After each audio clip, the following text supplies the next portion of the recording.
The morning mist clung to the trees like a second skin, casting long, translucent shadows across the narrow logging road just outside Eugene, Oregon. Officer Karen Tolliver slowed her cruiser as she approached the small gravel turnout on the edge of the Willamette National Forest. She had responded to hundreds of welfare checks before, most of them benign. Sleeping hikers, abandoned cars, maybe a lost pet. But something about this one gnawed at her. The report had come in anonymously. An SUV parked for days without moving. Windows fogged from within. No sign of movement. Just stillness. Dead, suffocating stillness. Tolliver stepped out, boots crunching gravel. Her partner, Officer Jared Beltran, followed, scanning the woods as they approached the vehicle, a late-model silver Honda Pilot. It sat crooked, angled slightly downhill. Its back bumper nicked as if it had scraped a tree trunk on the way in. Karen rapped on the window. No response. The smell hit them before they even opened the door, an overwhelming stench, thick and putrid. Jared stumbled backward, one hand over his mouth. "What the hell is that?" he gagged. Karen didn't answer. Her hand trembled as she popped the rear hatch. 3 large duffel bags were crammed inside, black and mud-smeared. Flies swarmed. One zipper had split halfway open, revealing something pale, rubbery, and unmistakably human. Jared choked out the words. "We need backup. Now." That moment marked the beginning of one of Oregon's most haunting investigations in recent memory. But the horror didn't start there. It had begun weeks earlier, miles away, in a quiet apartment near the heart of Corvallis. Joe Greer had owned properties in Corvallis for over 2 decades. He'd seen everything. Flooded kitchens, belligerent tenants, meth pipes hidden in toilet tanks. But what he found in Unit 3B made his stomach twist. It started with silence. His tenant, Sierra Matthews, had stopped answering her phone. Rent hadn't been paid. The blinds were drawn tight. On a Wednesday afternoon, Joe brought the spare key and let himself in. The smell hit him first. Not like the Forest SUV. This was different. Sharp chemical, like bleach masking something worse. The living room was in shambles. Furniture upturned. Holes punched into the drywall. In the center of the floor was a bucket filled with water, and something floating inside it, a mutilated cat. Joe backed out, heart racing, and called animal control.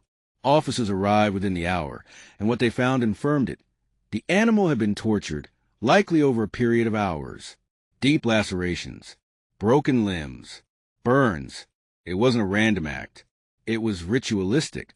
When police began questioning neighbors, a name surfaced again and again. Lyle Rivers.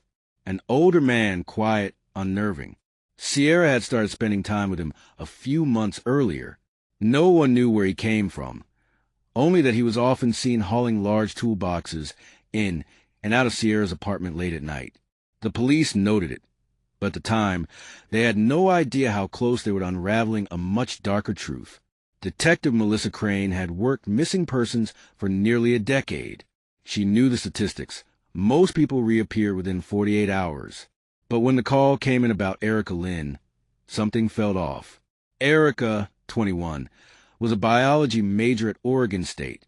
Bright, focused, close to her family. She hadn't shown up for a study group on Monday. Then she missed her shift at the campus cafe. Her phone was off. Her roommate filed a report, visibly shaken. She was last seen getting into a truck with a woman. The roommate told Detective Crane. "I didn't recognize her, but she was older, pale, blonde streaks in her hair. She had this weird energy, kind of spacey."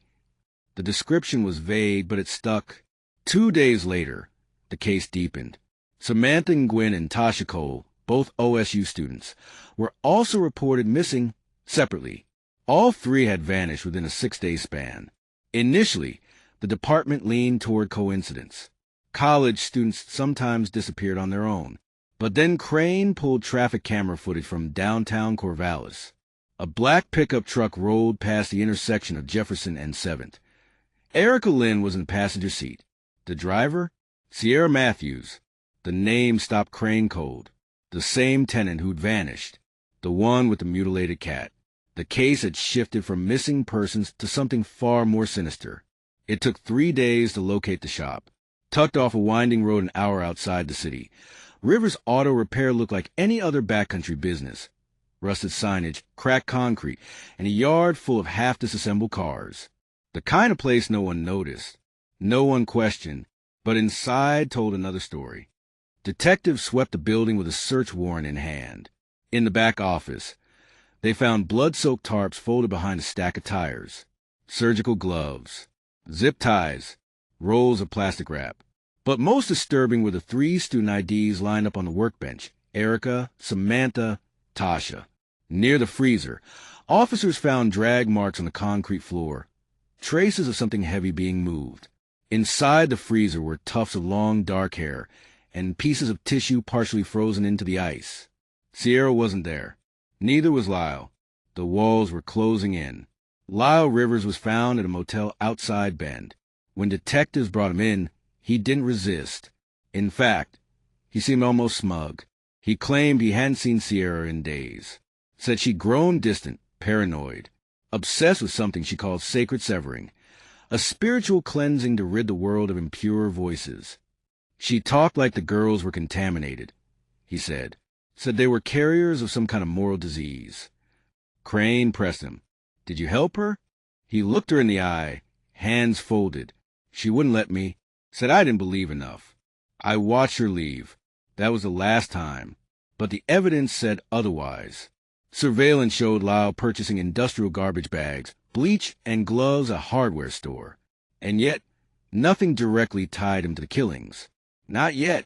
It was a security officer at Malin-Sweetfield Airport in Eugene who noticed the SUV, abandoned, parked crooked in a far corner of the lot. It had been there for nearly 4 days. The vehicle matched the description from earlier footage. Inside, detectives found the 3 duffel bags. They'd been meticulously packed, sealed tight with industrial tape, stacked neatly in the trunk. The smell was overpowering. Each contained dismembered body parts, later identified through DNA as Erica, Samantha, and Tasha. They had all been drugged, strangled, and mutilated with eerie precision. But the most chilling discovery came from beneath the front passenger seat, a spiral notebook with water damage and smudged ink. One line stood out, clean and intact. They begged me, but this world is too loud. I made it quiet. It was signed, Sierra. The manhunt began the same day. Posters went up across state lines. Sierra Matthews, 5 feet 7 inches, pale complexion, shoulder-length hair with streaks of blonde, believed to be traveling north, possibly toward Canada. Dangerous. Do not approach. For 5 days there was nothing. Then a motion-triggered wildlife camera in the Okanagan National Forest, Washington, captured a lone figure trudging through the underbrush. Sierra, thinner than before, wearing a jacket 2 sizes too big, eyes glassy, lips cracked. She was found hours later at an abandoned ranger station nearby. When officers moved in, she didn't run, didn't scream, just raised her hands and whispered, "You found me," in her backpack. A rusty utility knife, 2 syringes, and a laminated photo of Lyle Rivers. Sierra didn't cry. Over 8 hours of interrogation, she never flinched. Her voice was calm, her expression blank, as she described what she called a sacred severing. They were noise, she said. Too loud. Too much confusion in the world. I took it away. I made the world better. She spoke of the 3 women as if they were sacrifices, chosen for their moral rot, their inner static. She said Lyle had shown her the path, but in the end, lacked the will to carry it through. He was supposed to be my anchor, she said. But anchors are meant to sink. He wanted to float. Her confession was filled with spiritual delusions and bizarre philosophy, ideas pulled from cult literature, pseudoscience, and her own hallucinations. And yet, the details she shared were chillingly accurate. How she lured the girls with talk of a healing retreat. How she prepared the sleeping concoction. How she dismembered their bodies to free the soul from cage. It was enough to charge her with 3 counts of first-degree murder. Sierra Matthews pled guilty to all charges. The evidence was overwhelming, and her own words sealed her fate. The judge sentenced her to life in prison without the possibility of parole. Lyle Rivers, though never charged with murder, was convicted as an accessory after the fact. He received a 10-year sentence for obstruction and evidence tampering. The public's reaction was swift and fierce. Protesters gathered outside the courthouse, demanding harsher penalty for Lyle.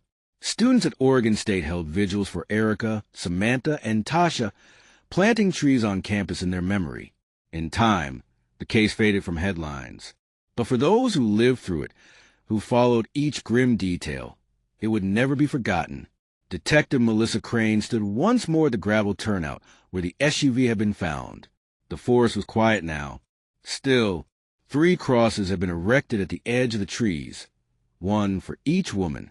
Flowers wilted at their bases. A candle flickered in the breeze. She thought of Sierra's final words in the notebook. "I made it quiet." Crane looked at the trees, the wind whispering through their limbs, and whispered back, "No, Sierra, you just left echoes." Hooked on true crime? Hit subscribe and stay tuned to Deadly Affairs.